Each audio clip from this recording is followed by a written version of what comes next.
Hello all. Today I am at the Markham Holiday Inn Hotel and Suites in Toronto, Ontario, where I'll be interviewing Catherine Fitzsimmons. Hi Catherine. Hi. How's the day treating you? Oh, it's going quite well. Great. Well, could you tell the folk a bit about your work? Okay, well, I am an author and I am the owner of a small press publishing company called Brain Lag. We have 3 books so far. Aureus, a young adult fantasy about a young man who learns his place in the world by going into a new one. Halcyon, a science fiction. It's about a computer virus that infects cybernetic implants. And Ruins of Change, which is an epic fantasy that's kind of like Lord of the Rings meets Indiana Jones. And so Brain Lag is a fantasy and sci-fi publisher, and I have just officially launched the business and am now open for submissions.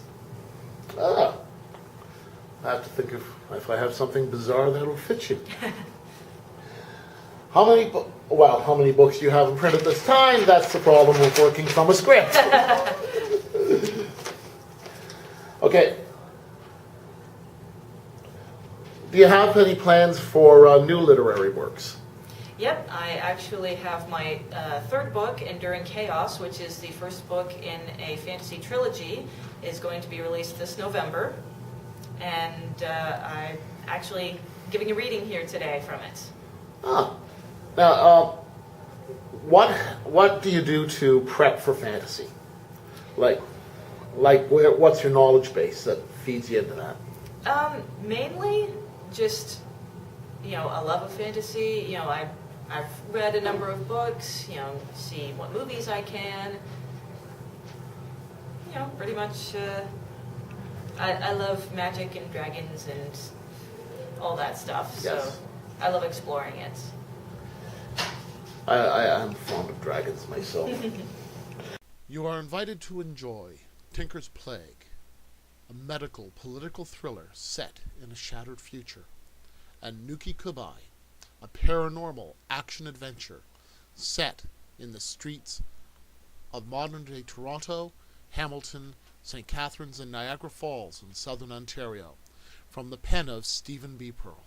Where can people access your work? The main place would be on the website, www.brain-lag.com. And the books are also available on Amazon, and ebooks are available through all major ebook stores, and the paperbacks can also be ordered into many indie bookstores as well as a number of the big bookstores in the U.S. You've got to love the independence. Yes. What's your formal education and how much does it influence your writing? Well, in terms of post-secondary, I took a little bit of college in computer technology and have promptly forgotten all of it. So it really doesn't impact the writing. That's kind of come from my own learning and experience. How varied is your job history, and do the people you worked with show up in your books in altered form? Fairly varied job history. I've actually never managed to hold down a permanent job for more than a year before being laid off. So I've been here and there, done a lot of temp jobs, mainly office work. It was great. Some of the jobs certainly gave me some knowledge and experience with things that I have come to apply to publishing. Like I had a couple jobs at engineering firms in which I was doing document formatting. So that's how I learned how to lay out the books. And I'm sure pretty much everyone I meet I get some little nugget of inspiration from, but generally my characters speak for themselves. I don't base them off anyone in particular. Okay, I tend to do the same. I like to come out of raw meat, and then I often find that the raw meat did have a source, but it's all subconscious. Yeah, exactly. Especially when I have a throwaway that I'm just going to be killing off. Yes. That's always fun. Mm-hmm. Do you draw heavily on your life experience when you're writing? Not, again, that's not consciously, but there's definitely a little bit of me in each of the characters that I write. And, yeah. Yeah. But, Characters can be cannibals. They take a chunk out of you and Yeah. wander off with it while they're chewing. And yeah. it gets very messy. Yes. Blood all over the keyboard. It just doesn't. What do you think is the obligation of the fiction writer in the current era? Well, I mean, there are a lot of things that you could say are the obligation of the fiction writer, but I mean, for someone who's looking to get your name out there, get your books out there, the only thing that really matters is to do it because you love it. I mean, if you're out there just to make money, it's just not as fun, and why are you And doing there's it? no money in it.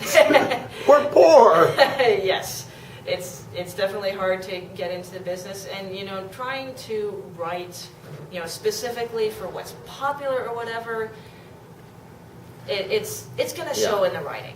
You need to love what you write. Yeah, and what I found is that if you're trying to write for what the current trend is, by the time you've written it and jumped through all the hoops, it's the past. Exactly. Where do you see the publishing industry heading in the next 5 years? That's an interesting question because, certainly in the last 5 years, there's been a really big shift with a lot of, these opportunities for self-publishers and indie presses. There's a lot more, chance for people to sell their books themselves, instead of having to go through the big publishers who have historically, dominated the market. Mm-hmm. The small presses really haven't had the opportunity, but with things like print on demand and the internet and social media being a way to get your name out there, as well as ebooks gaining in popularity dramatically over the past few years, I think that it's a very, very exciting time to be an indie publisher and even a self-publisher and someone who can exploit the current technology. If you could be any character or profession from one of your books, which would it be? Oh, that's a tough call. I do have a character who kind of has, magic fighting power, which is pretty cool, and I just absolutely love the character. He's actually a character in my upcoming trilogy. But it's hard to say because, sometimes I think about, if I actually met my characters, would I get along with them? And it's a tough question. It's hard to really be certain. Yes, yes, no, yes, maybe. Pretty much. Although I do have a character in a book I'm still trying to develop who has wings, which would be pretty awesome. Yes, flight. Yes. I'm looking out over the balcony thinking, Oh, yeah. hang glider, yeah! I would love to go hang gliding sometime. Oh, so would I. Can you give us a web address where we can get more information about you? About me specifically, you can go to my blog, which is thejinx.wordpress.com. And that's where all my, got information on all my books, as well as my art, photography, and all those other things I love to dabble in and never finish. Ah, another one. Okay. Thank you very much.